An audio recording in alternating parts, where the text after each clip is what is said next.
Gadwal BJP అభ్యర్థి అయినటువంటి DK అన్న ఒక ప్రైవేట్ ఛానల్ ముందు మాట్లాడుతూ తన ఆవేశం, ఆవేదన, బాధ వ్యక్తపరుస్తుంది. ఆవేశం కాంగ్రెస్ పార్టీ మీద, ఓడిపోతాననే బాధ, ప్రజలు తీర్పు ఇవ్వబోతున్నారనే ఆవేదన, ఆవేశం, బాధతో మాట్లాడినటువంటి మాటలు కాసేపు ఒక మహిళగా తనను అర్థం చేసుకోగలను. ఎందుకంటే ఓడిపోతుంది కాబట్టి ఆ బాధ ఎట్లుంటుందో మనకు తెలుసు.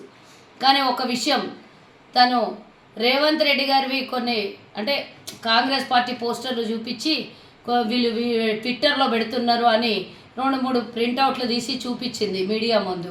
అందులో ఒకటేమో లిక్కర్ రాణి, ఒకటేమో మేకప్ రాణి, ఒకటేమో ఇంకోటి ఏదో చెప్పుకుంటూ పోయింది. కానీ రేవంత్ రెడ్డి గారి మీద అరిసి గీ పెట్టుకుంటే ఏమొస్తుందో, అదే అభ్యర్థి మీద, కాంగ్రెస్ అభ్యర్థి వంశీచందర్ రెడ్డి మీద అరిసి గీ పెట్టుకుంటే ఏమొస్తుందో నాకు తెలియదు. కానీ ఆమె ఓడిపోతుందనే ప్రెస్టేషన్లో ఇష్టం వచ్చినట్లా మాట్లాడుతూ, మీరు మొహానికి పౌడర్ వేసుకోరా, నేను మేకప్ వేసుకుంటానంట, నా మేకప్ గురించి ఎందుకు అనండి ఎవరో సోషల్ మీడియాలో చాలా పెడుతుంటారు. మరి బీజేపీలో సోనియా గాంధీని ఇష్టం వచ్చినట్లు ట్రోల్ చేసినప్పుడు ఈ మహిళ నేను గుర్తు రాలేదా? ఎన్నడన్నా మాట్లాడినావా? కనీసం సోనియా గాంధీ ఏమీ చేయకముందు సోనియా గాంధీ మీద చెత్త వీడియోలన్నీ మార్ఫింగ్ చేసి పెట్టినప్పుడు నువ్వు మహిళవని సోనియమ్మ మహిళ అని నీకు గుర్తు రాలేదు. సరే, అఫ్కోర్స్ నీ విజ్ఞతకే వదిలేసినా నీకు గుర్తు రాకపోతే. కానీ ఆ వీడియోలకి, ఆ ట్విట్టర్లో పోస్టులు చేసిన దానికి రేవంత్ రెడ్డి గారు పోస్ట్ చేసిండ్రా? మీ ఇంట్లో పిల్లలు లేరా? మీ ఇంట్లో భార్య లేదా? మీ ఇంట్లో ఆడవాళ్ళు లేరా? బట్టలు ఇప్పుకొని తిరుగుతున్నారా? పుట్టినప్పటి నుంచి బట్టలు వేసుకొని పుట్టేటప్పుడే బట్టలు వేసుకొని పుట్టినరా? ఇట్లాంటి మాటలు మాట్లాడొచ్చా? నిజంగా నువ్వు ఆడదానివి అయితే ఇట్లాంటి మాటలు మాట్లాడతావా? ఏం మాట్లాడిందో నీకే తెలవాలి తల్లి. వాళ్ళ ఇంట్లో ఆడవాళ్ళు బట్టలు వేసుకునే గురించి నీకెందుకమ్మా? ఎవరైనా బట్టలు ఇప్పుకొని తిరుగుతున్నారని ఎవరి మీద కామెంట్ చేసిండ్రా?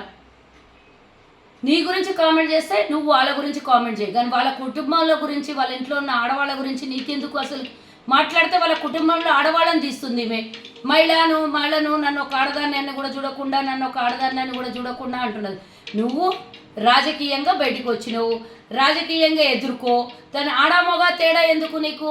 ఆడ గురించి ఎందుకు, మగ గురించి ఎందుకు? నీ ఎన్నికల ప్రచారం నువ్వు చెయ్యి. ఇప్పటికే 10 సార్లు చెప్పినా, మళ్ళీ చెప్తున్నా, నిన్నెవ్వరు వ్యక్తిగతంగా దూషించట్లేదు. అది కూడా వేదికల మీద రేవంత్ రెడ్డి గారి నీ మేకప్ల గురించో, వంశీచందర్ రెడ్డి గారు నీ డ్రెస్సింగ్ గురించి ఏమైనా మాట్లాడితే నువ్వు మాట్లాడాలి. వాళ్ళ కుటుంబంలో వాళ్ళ భార్యల గురించి, బిడ్డల గురించి మాట్లాడే హక్కు, నైతిక హక్కు నీకు ఎక్కడుంది అని నేను అడుగుతున్నా.